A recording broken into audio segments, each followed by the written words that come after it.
Anyways, welcome everyone. Thank you for being here. We have 4 cameras. You normally have 3. I wonder where the 4th's coming from. Megan, are we live? Are we good? Thanks for the thumbs up. All right, first off, just want to talk briefly about weather. I know that we've been keeping everyone up to date on the current weather and what we've been doing as a city. As was mentioned in our last press conference, we are out treating the streets. We are working with our neighbors and our residents who are experiencing homelessness and with our shelters to ensure that no one's being turned away. And I guess the final update is that we are closing multiple city properties to conserve energy. As we know, was it yesterday or a little bit yesterday and a lot the day before, we've had homes that were part of the rolling controlled shutoffs to try to preserve the current electrical grid. As everyone knows, the electrical grid, it powers, I think, about 17 states. It's regional, and when you get to phase three actually, they have to do targets for neighborhoods throughout the region to try to maintain the integrity of the grid. I believe we're in phase 2 at the moment, and phase 2 is when large consumers of electricity are asked to cut down. That's usually industry, that's usually government, and that's exactly what we're doing, making sure that we are utilizing best practices here at our main building, but also yesterday we closed buildings such as the rec centers and the libraries and so on to make sure that we're doing our part to cut down on the electricity.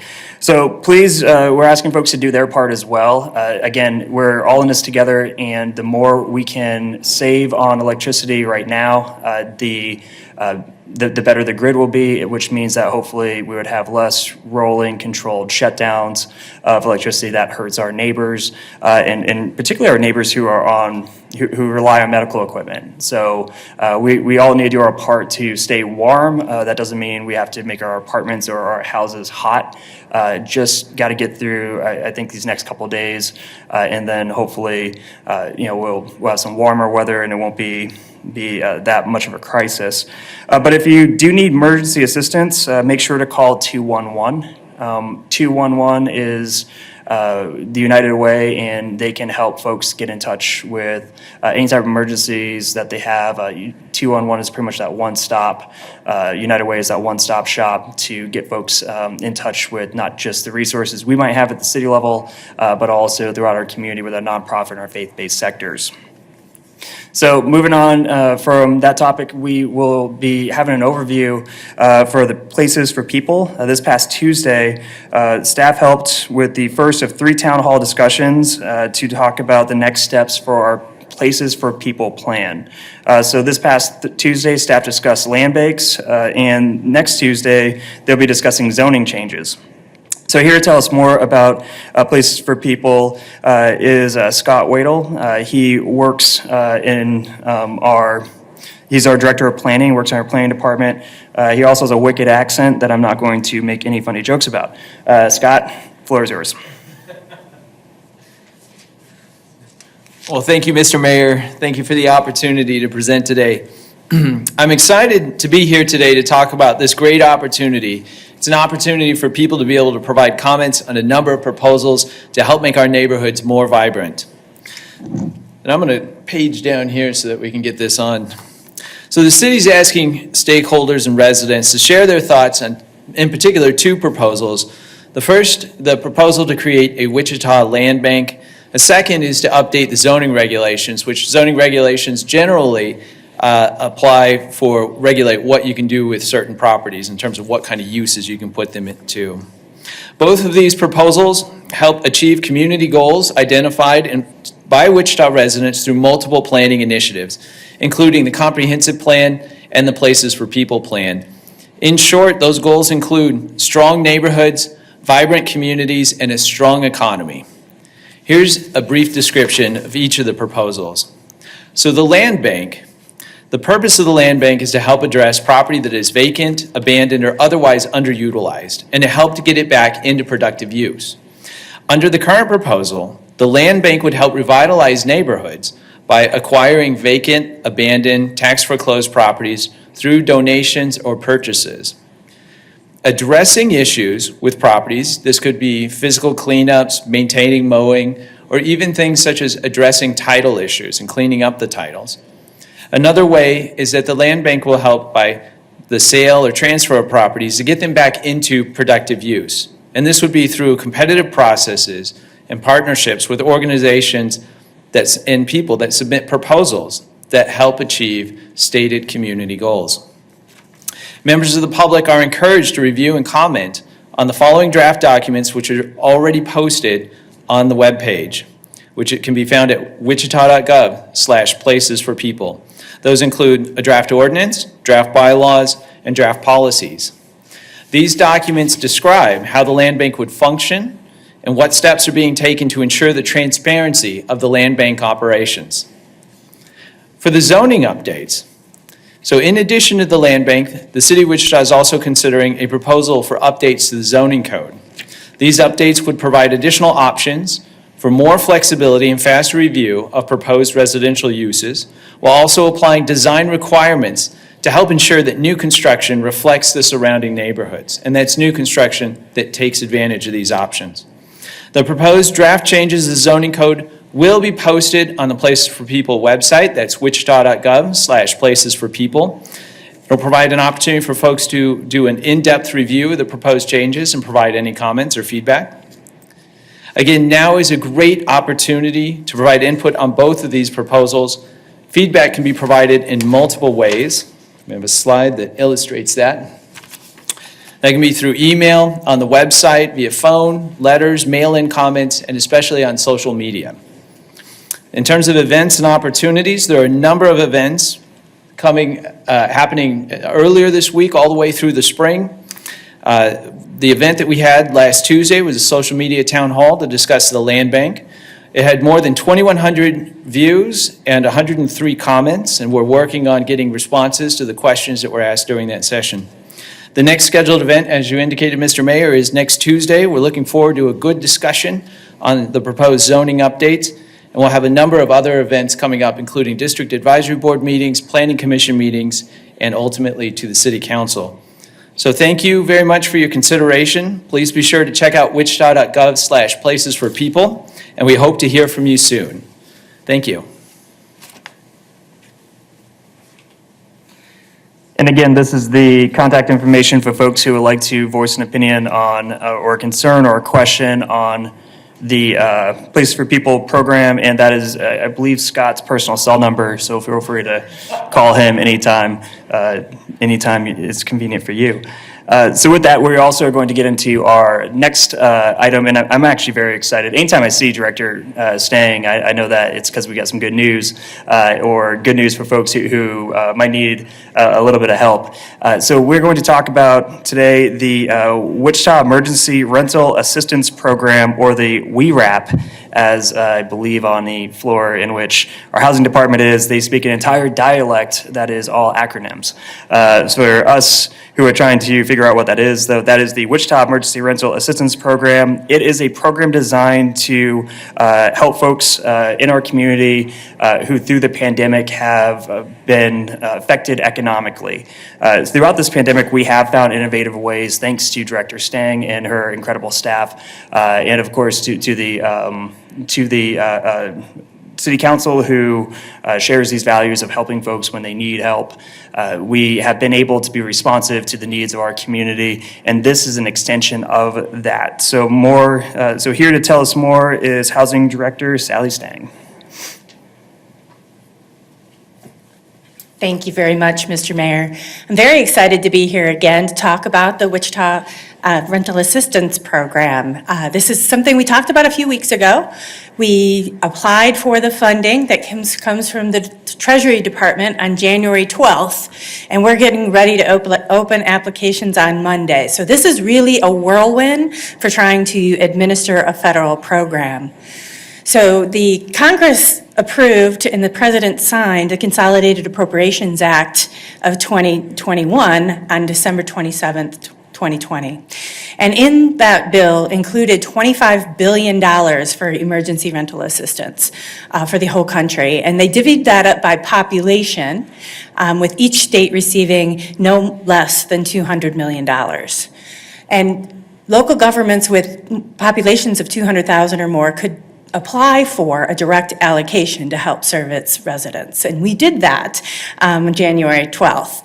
And we have been working very hard. The staff has been working extremely hard to stand up the application, the eligibility processing, the financial processing to make sure that we have a good, solid system that isn't corrupt with fraud and duplication. So that's a lot of people, a lot of feedback we've got is why isn't the money out yet?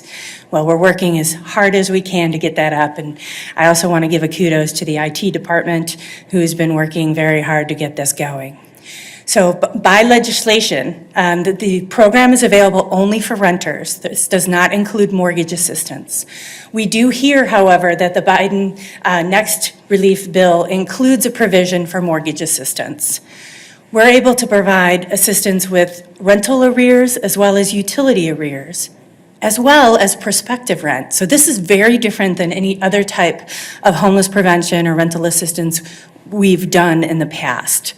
So to qualify, a family must have an income less than 80% of the area median income.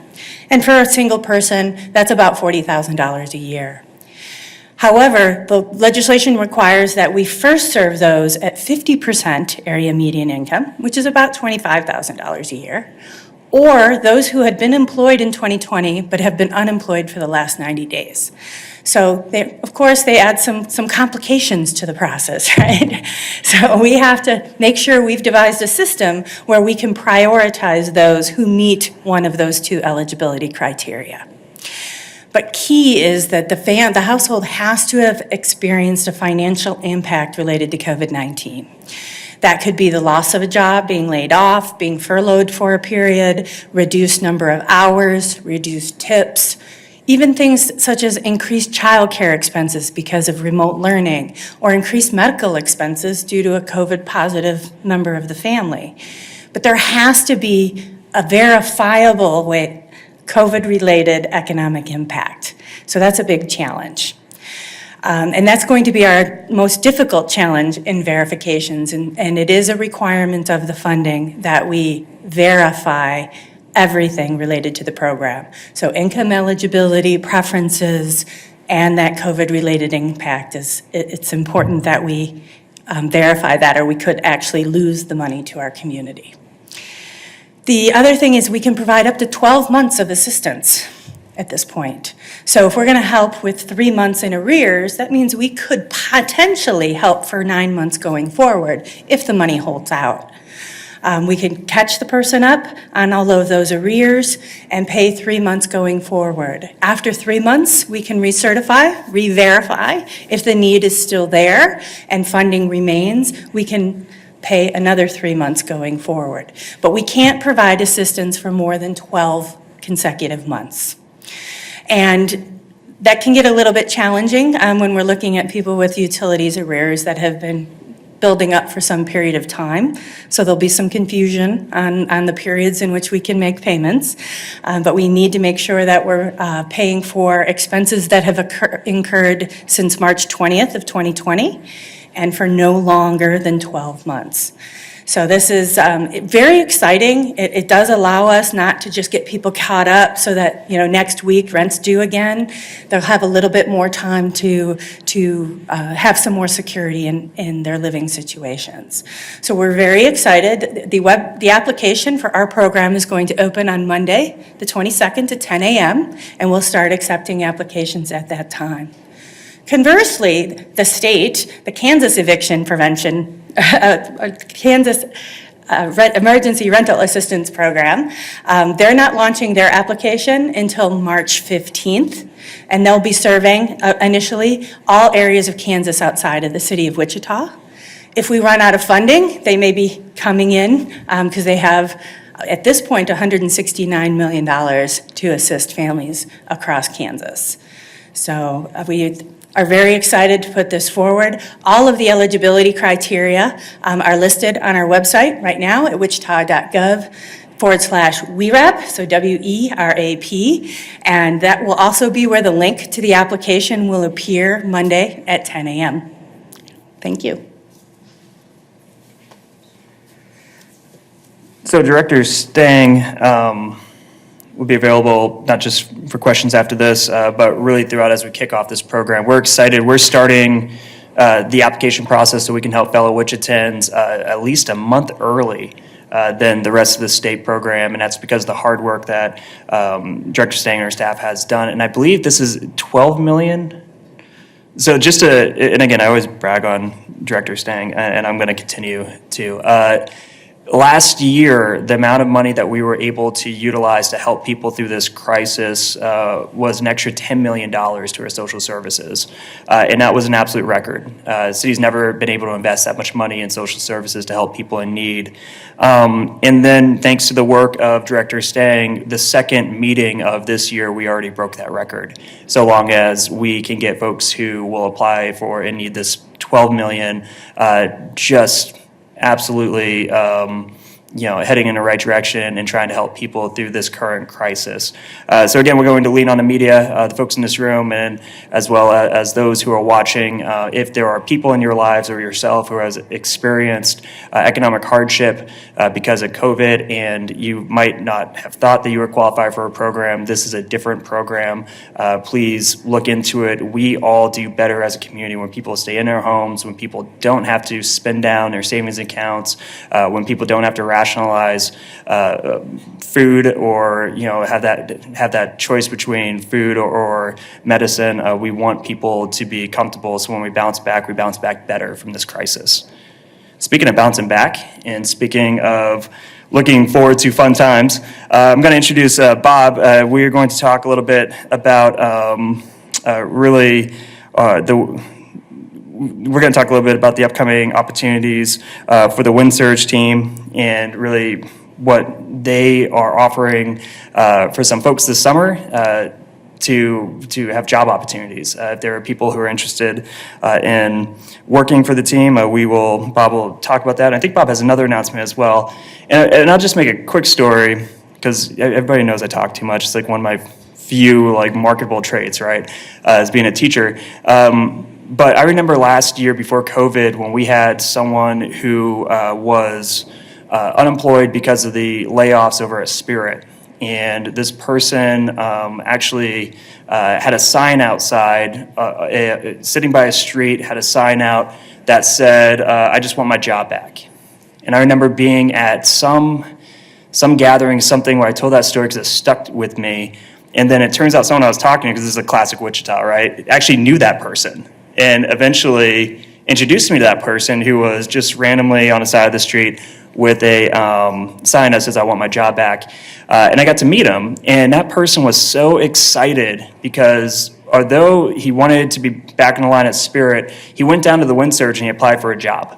And he always wanted to be a part of something like the Wind Surge.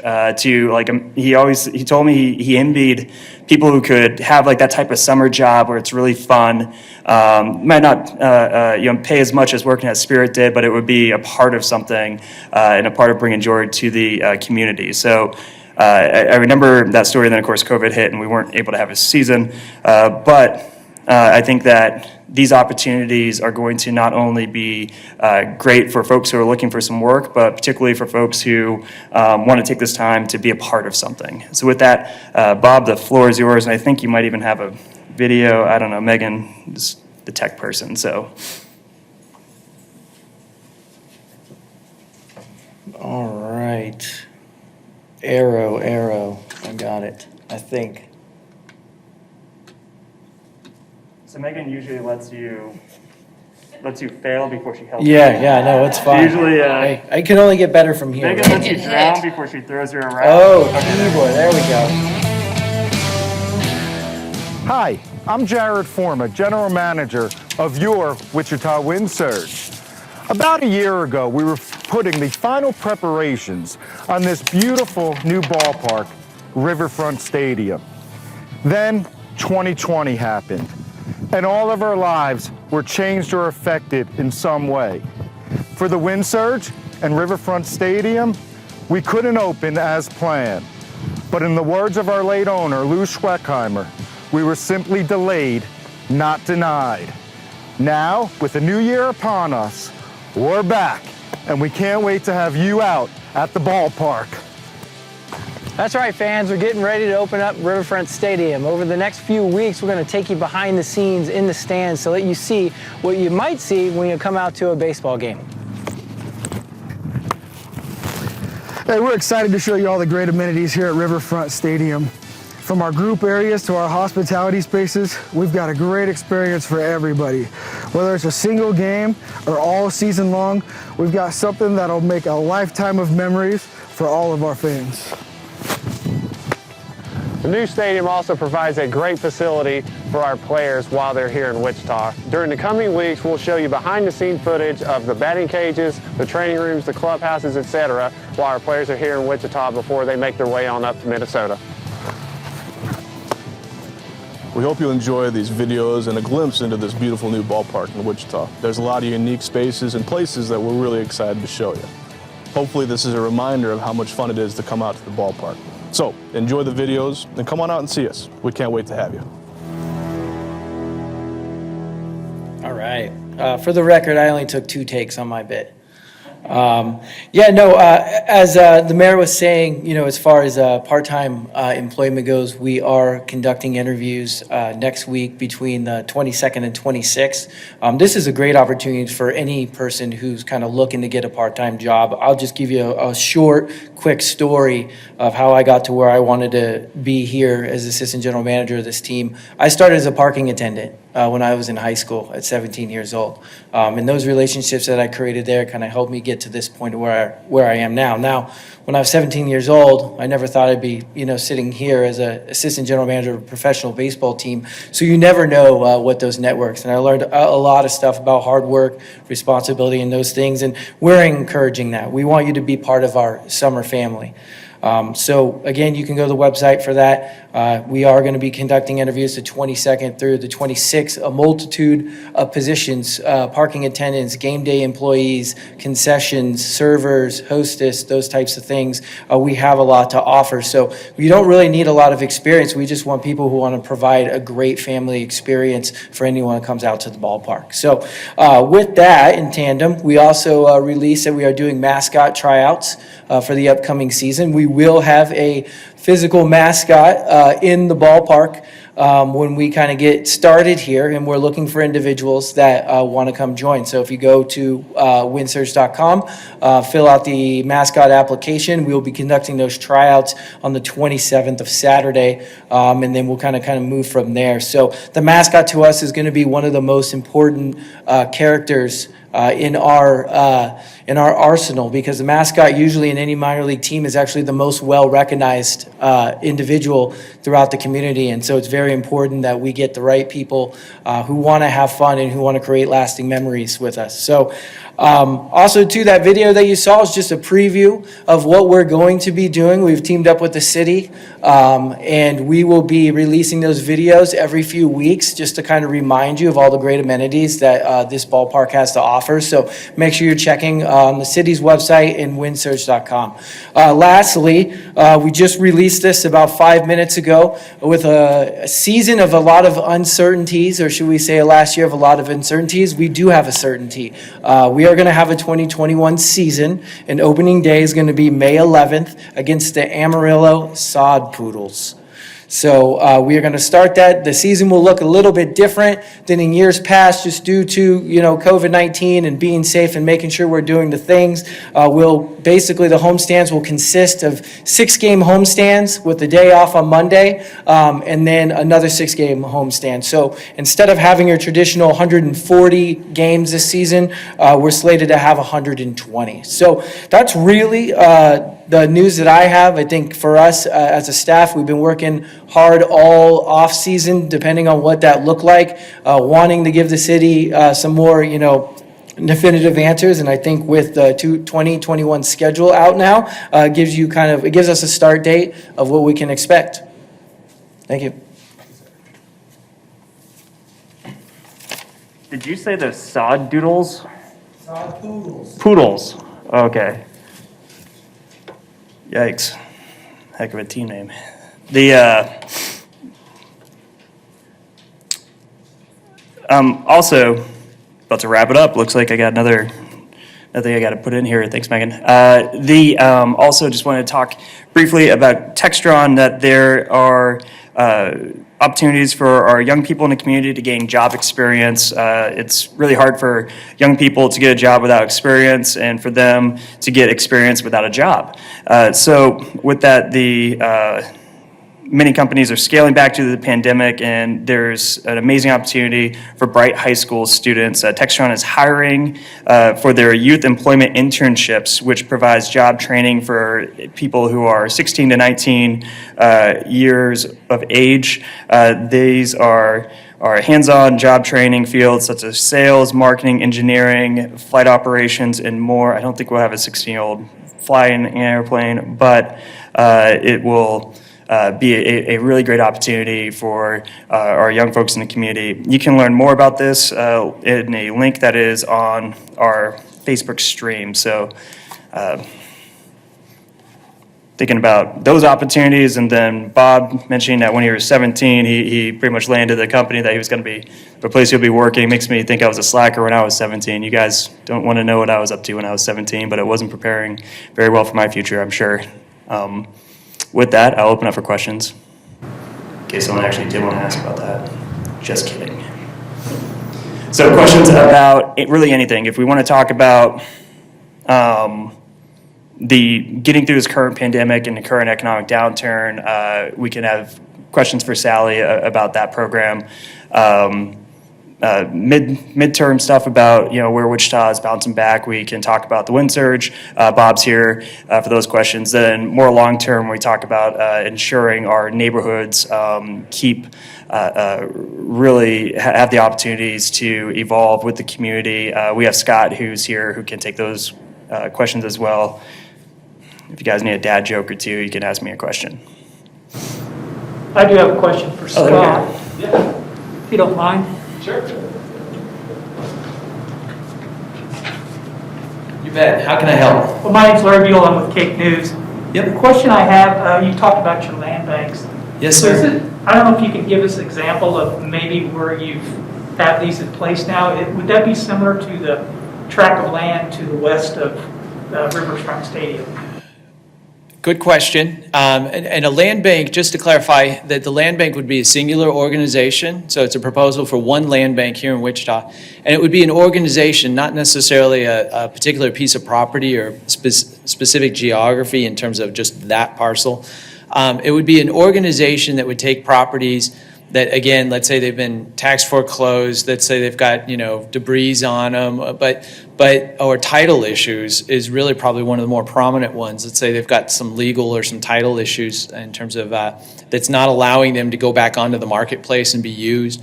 So a land bank would be an organization, a subsidiary basically of the city that would work to acquire properties strategically. And this would be, I got to emphasize, this would be through donations or through purchases. It's not urban renewal, which people may remember from many, many years ago. We're talking about voluntary.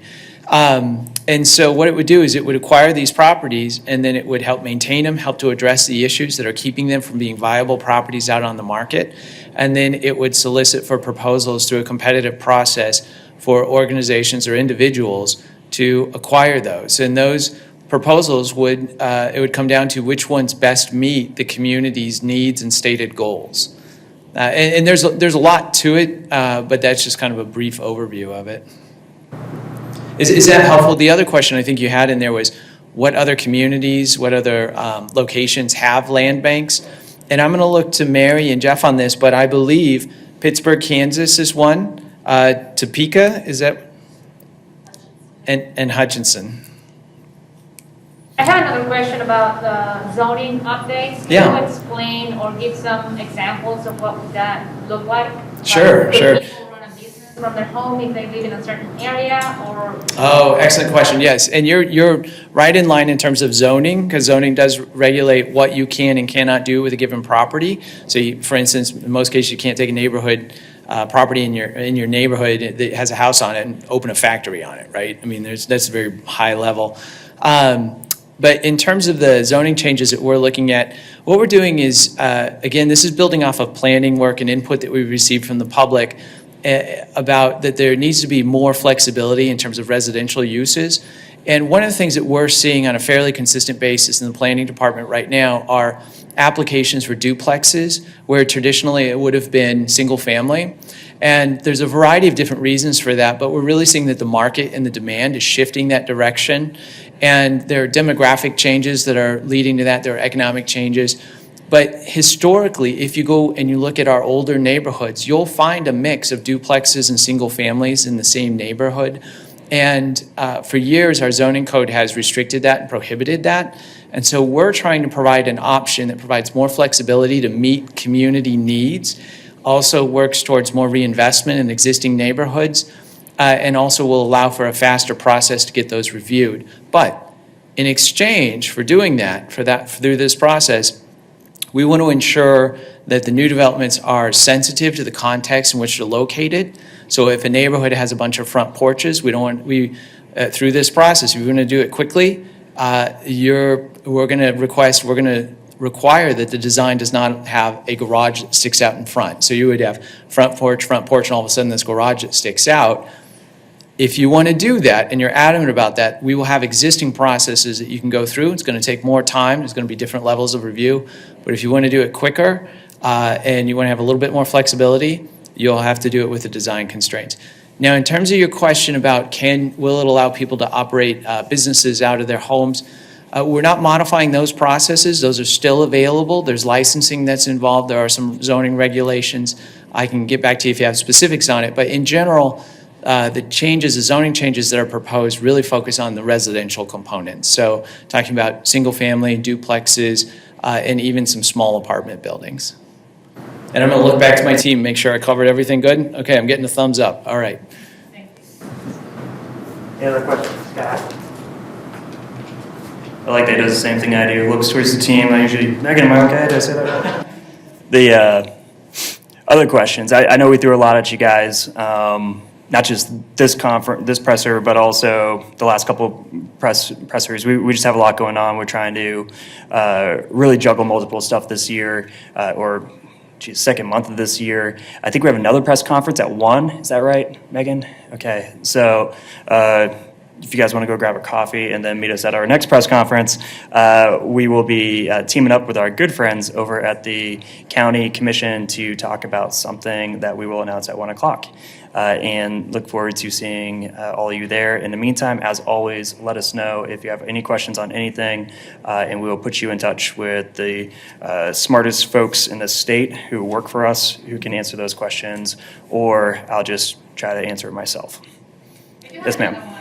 Talk about the financial or economic impact of the increase in energy use for the city residents. We're hearing that the prices are going to go up for electricity and gas, and that's going to put a bigger burden on citizens. How are you feeling about that? Yeah, good question. A couple things. First, I'm in touch with the representatives of Evergy because of my position as mayor. But that doesn't mean we, as a city, have really oversight over Evergy. So when it comes to, I think the regulations or the situation that people are going to be in, if the gas bill is higher or the electric bill is higher, that's something that we will have to see that comes out from those corporations. However, one of the things I like to do is to call on, I almost said my favorite director, but I know I'm going to hear from Troy or someone if I call her that, but call on our housing director, Stang, to say, well, what can we do if utilities for some folks become too much? And my understanding is that there are some programs that help with utilities right now, not due to weather, but due to folks who have who have been economically impacted by COVID. And we actually have a program currently that maybe if you have been economically impacted by COVID, you decided, I don't need that program right now, I can stay above water working part-time and utilizing my savings. But with an event like this, we might want to encourage folks to look into those programs. So Stan, give me a nod if I'm at all correct. Yes, okay. But so my understanding is we do have a program on that would assist with utilities, but I don't think it will help just because of this the cold weather. However, because of the cold weather combined with that economic downturn or COVID, that economic downturn might actually be that variable that allows this program to help families who need it. So we'll be obviously looking into other resources. And if it's not a resource that comes directly from the city, then there might be community resources that I will utilize my outputs on social media to try to get that information out. Right, Stan? Right, okay. Anything else? I think we're good. All right, I'm getting a wrap-up signal. All right, thank you, everyone. I'll see you at 1. I believe it's at 1. If there's anything I could do, please let me know.